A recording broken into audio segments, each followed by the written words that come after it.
Mga kaibigan, maligayang pagdating sa aking bagong explanation video. Ngayon ay sisimulan na natin ang talakayan tungkol sa Born to Shine. Kung nagustuhan ninyo ang video, huwag kalimutang mag-subscribe sa aming channel na Series Explained PH. Para sa mga nanonood mula sa Facebook, ang link ng aming YouTube channel ay nasa video description. I-click lamang ang link at mag-subscribe upang makatanggap ng lahat ng mga update. Maraming salamat po sa inyong suporta! Ang pinakamasakit na katotohanan sa kwento ni Jenny ay hindi lamang ang laban sa entablado, kundi ang laban sa loob ng kanyang sariling grupo. Sapagkat minsan, ang taong inaasahan mong gagabay sa iyong pangarap ay siya ring unti-unting sumisira sa iyong kumpiyansa. At ang pinakamalaking karibal ay hindi lang kapwa idol, kundi anak ng babaeng pilit kontrolin ang iyong buhay. Habang papalapit ang debut ng Yumi, unti-unting nagkakawatak ang kanilang ugnayan. Hindi dahil sa kakulangan ng talento, kundi dahil sa selos, favoritism, at mga lihim na nakatago sa likod ng kamera. Nagsimula ito nang si Dara ang naging coach ng grupo. Dati siyang sikat na idol, minsang nakasama pa si Minchi sa entablado. Ngunit sa likod ng kanyang ngiti, may kakaibang tensyon laban kay Jenny. Minsan galit, minsan pag-iwas. Bawat papuri ay parang tinik na tumutusok sa puso ni Jenny. Sa unang rehearsal pa lang, napansin ng producers ang kakaiba. Ginagawa ni Jenny ang lahat bilang leader, ngunit paulit-ulit na tinatawag ni Dara si Megan. Megan, ulitin mo. Megan, ikaw ang center. Megan, ikaw ang lead. Tahimik si Jenny, ngunit sa kanyang mga matay malinaw ang sakit. Hindi niya gustong agawin ang spotlight, ngunit ramdam niyang unti-unti siyang binubura. At minsan, mas masakit ang unti-unting pagkawala kaysa sa direktang pag-atake. Samantala, sina Stella, Hera, Bea, at Basa ay nakamasid. Walang lantad na away, ngunit ramdam nila ang unti-unting pagkabasag sa loob. At mula roon, nagsimula ang pagkawatak ng grupo. Ngunit may isang taong tila nasisiyahan, si Megan. Bawat papuri ng kanyang ina ay nagpapalakas ng kanyang kumpiyansa. Ngunit habang lumalakas siya, lalo ring lumalalim ang kanyang insecurity. Sapagkat kahit anong pilit, si Jenny pa rin ang hinahanap ng tao. Dito, nagsimula ang tunay na banggaan sa Yumi. Hindi tungkol sa talento, kundi sa tiwala, kontrol, at relasyon na magtatakda kung sino ang tunay na tatayo sa liwanag. Isang gabi, lumabas ang tunay na damdamin ni Megan. Tahimik siyang nakatitig kay Jenny sa rehearsal room. Mula sa kanyang labi lumabas ang maikling tanong. Why still you? Maikli, ngunit puno ng selos, pagod, at takot na balang araw tuluyang lilimutin siya ng lahat. Habang tumitindi ang training, lalong nagiging magulo ang Yumi House. Isang bubong, iisang pangarap, ngunit kanya-kanyang sugat ang dala. Hanggang sa isang gabi, biglang nawala si Megan. Nagkagulo ang buong bahay, nagpanik ang staff. At bilang leader, si Jenny ang sinisi. Bakit hindi mo napansin? Leader ka, hindi ba? Tahimik na nakinig si Jenny, ngunit sa loob niya ay unti-unti siyang nababasag. Pagod na siya, dala ang bigat ng iba, nagkukunwaring matatag, tinatanggap ang responsibilidad sa mga problemang hindi niya ginawa. At sa labas ng Yumi House, mag-isa siyang nakaupo. Dahan-dahang lumapit si Nate. Walang salita, umupo lamang sa tabi niya. At sa sandaling iyon, bumagsak ang luha ni Jenny. Walang drama, tahimik na pag-iyak, ang luha na matagal niyang pinigilan. Pagod na ako, bulong niya. Tumigil ang mundo ni Nate. Sa unang pagkakataon, narinig niya ang pagsuko mula sa dalagang palaging lumalaban. Nanginginig ang kamao ni Nate. Ang kanyang galit ay hindi kay Jenny, kundi sa mga taong unti-unting sumisira sa kanya. Ngunit nanatiling tanong, tunay ba ang kanyang pagmamahal kay Jenny?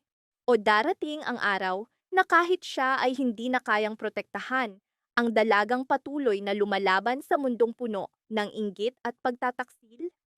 At dito nagsisimula ang pinakamalaking digmaan ng Yumi. Hindi laban sa entablado, kundi laban sa loob ng kanilang sariling pamilya ng pangarap. Sa gabing iyon, mula sa malayo, nakamasid si Megan. Sa kanyang mga matay mabigat na desisyon, at mula roon nagsimula ang tunay na pagkawatak. Sapagkat ang mga susunod na pangyayari ay hindi na lamang tungkol sa kompetisyon, kundi tungkol sa pagtataksil, emosyon, at pakikipaglaban para sa kapangyarihan. Hindi na simpleng tanong ng pamumuno, kundi unti-unting paglalantad ng mga lihim na matagal nang nakatago sa pamilya. Ano ang gagawin ni Megan? Bakit lalong lumalalim ang galit ni Dara laban kay Jenny? At ano ang lihim na unti-unting lumilitaw habang sila'y papalapit sa isa't isa? Akala ng lahat simpleng rivalry lamang ito. Ngunit habang lumalalim ang gabi sa Yumi House, nagsimulang lumitaw ang mga sugat na matagal nang tinakpan. Pagkatapos ng pagkawala ni Megan, natahimik ang buong bahay. Walang nagsalita. Ang ilan nagkunwaring ayos lang, ang iba litong-lito. Ngunit si Jenny, tila siya ang nagdala ng lahat. Bilang leader, naramdaman niyang responsibilidad niyang ayusin ang lahat, kahit sa loob niya ay unti-unti siyang nababasag. Nakaupo sa dining table, paulit-ulit niyang tinatawagan ang telepono ni Megan. Dahan-dahang lumapit si Basa. Hindi mo kasalanan ito, wika niya. Isang simpleng linya, ngunit nagpatulo ng luha kay Jenny. Sapagkat minsan, sapat na ang paniniwala ng isang tao upang hindi tuluyang gumug ang iba. Ngunit hindi lahat ay naniniwala kay Jenny. Kinabukasan sa rehearsal room, mabigat ang hangin. Tahimik, malamig. Dumating si Dara, elegante, kalmado, ngunit ang kanyang katahimikan ay unos bago ang bagyo. Ang kanyang ngiti ay hindi ng mentor, kundi babala. Muli siyang nagpakita ng favoritism. Megan ang magiging center. Malakas ang stage control ni Megan. Ipapakita niya kung paano ito gawin. At si Jenny ay muling itinulak sa gilid. Napansin ito ng producers. Nagtinginan sila. Si Jenny ang opisyal na leader, ngunit bakit siya pinahihina? Sa likod, nakamasid si Nate. Nagtitipon ang kanyang galit, ngunit pinipigilan upang hindi lumala ang sitwasyon. Biglang pinatigil ni Dara ang musika. Tumahimik ang buong silid. Diretso siyang tumingin kay Jenny. Ang titig na iyon ay hindi ordinaryo. Isa itong hamon, babala, at simula ng bagong kabanata. Kung saan, hindi lamang talento, kundi katotohanan, tiwala, at kapangyarihan ang magtatakda kung sino ang mananatili sa liwanag. Ikaw ang leader, ngunit bakit parang hindi mo kayang kontrolin ng grupo? Isang tanong na parang sampal kay Jenny. Yumuko siya, hindi dahil sa kahinaan, kundi upang itago ang sakit sa mga nakamasid. Sa sandaling iyon, nagsimulang magduda sina Stella at Hera. Bakit ganoon katindi ang trato ni Dara kay Jenny? May nakatagong dahilan ba? Habang lalong pinipiga si Jenny, lalong lumalakas ang kumpiyansa ni Megan. Ramdam niyang unti-unti niyang nakukuha ang spotlight, atensyon, pati si Nate. Ngunit iyon ang kanyang pinakamalaking pahirap. Sapagkat, kahit anong pilit, kapag umiyak si Jenny, si Nate ay palaging nasa kanyang tabi. At ang katotohanan iyon ang unti-unting sumisira kay Megan mula sa loob. Mula sa malayo, nagbabalong ang luha sa kanyang mga mata, ngunit agad niya itong pinunasan. Ayaw niyang magmukhang mahina.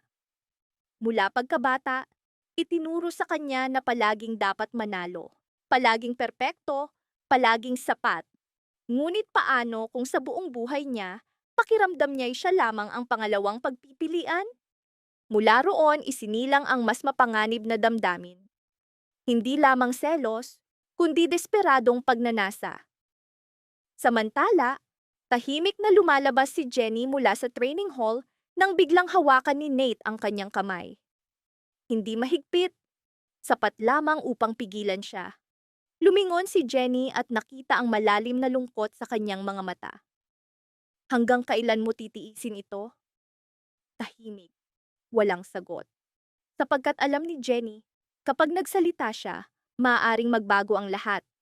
Pagkaraan ng ilang segundo, bumulong siya. Hindi lang ito tungkol sa akin. Sa sandaling iyon, nabasag ang katahimikan. Naunawaan ni Nate na may mas malalim na lihim sa likod ng lahat. Hindi na ito ordinaryong kompetisyon. Hindi lamang favoritism. Sa likod nito'y may personal, mapait na katotohanan. At tahimik na nakikinig sa lahat si Amelia. Dahan-dahan siyang tumingin kay Jenny. Sa kanyang mga matay may takot. Takot sa isang lumang katotohanan. Paano kung tama ang kanyang hinala? Paano kung may koneksyon si Jenny sa kanilang pamilya? At paano kung ang mismong taong pilit nilang binabasag ay siya ring makapagpapagising ng nakatagong nakaraan? Ngayon nananatiling tanong, ano ang natuklasan ni Amelia? Bakit lalong nagiging agresibo si Dara laban kay Jenny? At hanggang kailan maitago ni Megan ang sakit at selos na unti-unting sumisira sa kanya mula sa loob? Ang tunay na digmaan ng Yumi ay ngayon pa lamang nagsisimula. Maraming salamat sa panonood ng buong video. Para mapanood ang susunod na episode explanation, huwag kalimutang mag-subscribe sa Series Explained PH channel.